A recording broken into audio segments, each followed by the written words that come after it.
voiture que j'ai acheté une misère. Je l'ai payé moins de 2000 € il y a une dizaine d'années. Ça m'a pas coûté grand chose à entretenir. Le compromis est génial. Elle roule toujours bien. Voilà, je suis bluffé. Les amis, bonsoir, j'espère que vous allez bien. Petite vidéo à bord de la 406 pour vous parler de sa fiabilité qui m'étonne encore. Alors ça fait bientôt 10 ans que j'ai cette voiture. Elle est de 1998, elle a aujourd'hui un peu plus de 25 ans. Et elle roule quasiment tous les jours depuis 25 ans. J'ai parcouru plus de 100 000 km aujourd'hui avec cette voiture que j'ai achetée à 104 000 km. Voilà, donc elle a actuellement 208 000 km.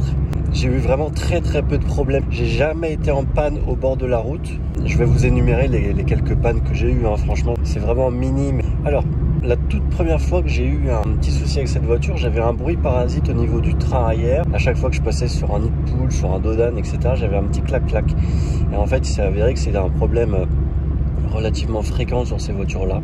Ce sont les biellettes de pincement arrière. Donc en fait, ce sont les biellettes qui gèrent la géométrie du train arrière. On a un train arrière un petit peu particulier sur cette 406. Alors je ne vais pas rentrer dans les détails techniques, mais en fait, il est autodirectionnel. Il n'est pas relié à la crémaillère de direction, hein, comme sur une Honda Accord ou sur une Honda Prélude par exemple. Là, on n'a pas des roues arrière directrices proprement dit, mais on a un train arrière autodirectionnel. C'est-à-dire que lorsque la suspension arrière se comprime, L'exception de ce train arrière, avec ses deux bras supérieurs de longueur différente, permet d'obtenir un micro-braquage de la roue arrière en charge dans le même sens que les roues avant.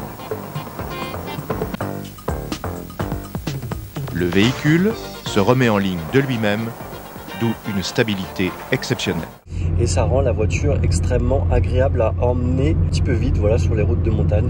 C'est un châssis vraiment qui se comporte excellemment bien et ça en est d'ailleurs toujours surprenant malgré l'âge de la voiture. Alors revenons-en à cette biellette de pincement arrière. Donc j'avais un petit clac-clac, j'ai changé la biellette, hein, ça coûte 15 €. L'aftermarket, en règle générale, vous n'aurez jamais la longévité d'origine. D'origine, c'est une pièce qui avait tenu 130 000 km environ et quasiment 15 ans. Et là, en fait, je les change aujourd'hui, je les change tous les 2 ans grossièrement. Voilà. Alors, les routes dégradées, ça n'aide pas. Tout ce qui est rotule, etc. Les routes dégradées, ça flingue tout ce qui est rotule, biellette, etc. Donc, c'est normal. Alors, ensuite, plus rien, plus le moindre problème jusqu'à arriver à 200 000. C'est là que ça a commencé à se corser. Quand on arrive à 20 ans et puis à ce kilométrage-là, c'est normal. Alors, j'ai eu ensuite un petit souci au niveau du ralenti. Voilà, elle avait du mal à tenir le ralenti, parfois du mal à démarrer. Bon, voilà, c'était le régulateur de ralenti. C'était une pièce qui coûte 15 € également, qui est extrêmement facile à changer soi-même. C'est situé au niveau du papillon. Voilà, vous avez un connecteur à débrancher et c'est réglé.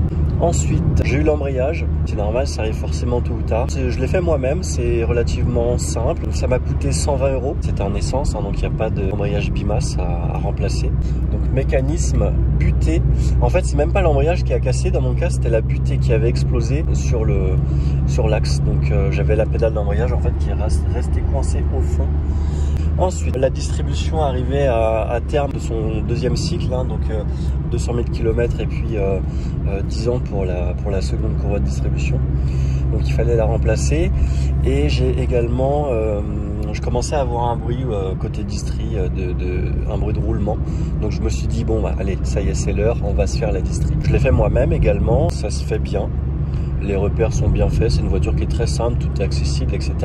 Il y a une vidéo d'ailleurs qui est en ligne sur cette chaîne pour la distribution de cette voiture. La distri bien remontée, l'accessoire également, pompe à eau et puis tous les galets, hein, tendeur et enrouleur de la distri accessoire ont été remplacés. Ça m'a coûté 180 € les deux kits.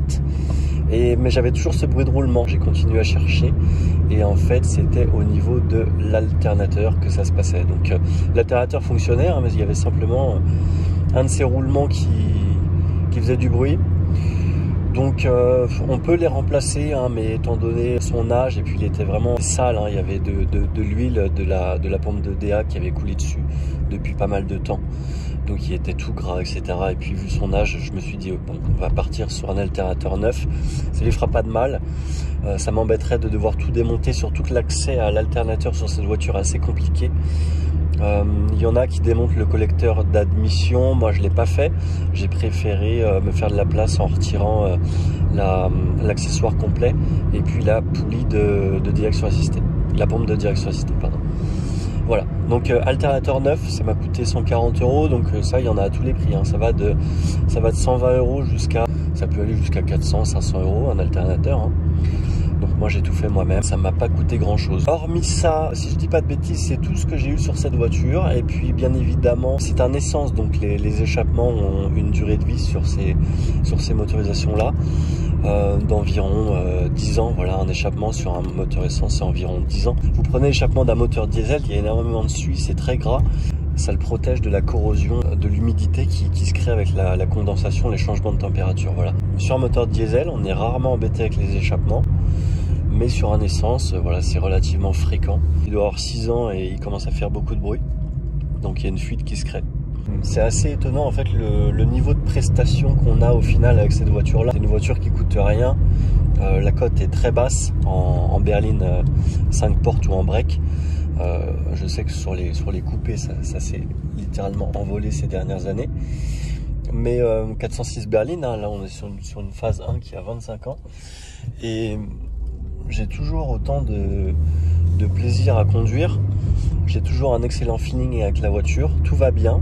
La direction est parfaite comme à l'époque. Le confort est toujours là. Alors elle est un petit peu plus sonore aujourd'hui parce que j'ai les intérieurs de porte. Je suis en train de remettre de l'isolant dedans pour améliorer l'insonorisation. Mais voilà, franchement, c'est une voiture qui est bluffante. Ça marche relativement bien. Alors moi, c'est un 1,8 16 de phase 1, donc 112 chevaux, avec une boîte 5 qui est très longue, qui tire très très long. Et on n'est pas constamment en train de changer de rapport. C'est une routière, donc je trouve que l'étagement long lui correspond très bien. Étonnamment, ça étouffe pas plus que ça le moteur. Pour 112 chevaux, je trouve qu'il se comporte excellemment bien. Il tire plutôt pas mal. Voilà, c'est pas un veau, c'est pas en manque de puissance. Je suis plutôt satisfait de la motorisation. Moi, c'est pour ça que je garde cette voiture depuis si longtemps. C'est que je trouve que franchement le compromis est génial. C'est une voiture que j'ai achetée une misère. Je l'ai payé moins de 2000 € à 100 000 bornes il y a une dizaine d'années. C'était quand même une bonne affaire. Elle m'a pas coûté grand chose à entretenir. J'ai pas eu beaucoup de problèmes. Et elle roule toujours bien. Elle roule toujours bien. Je la roule quasiment tous les jours pour aller au travail.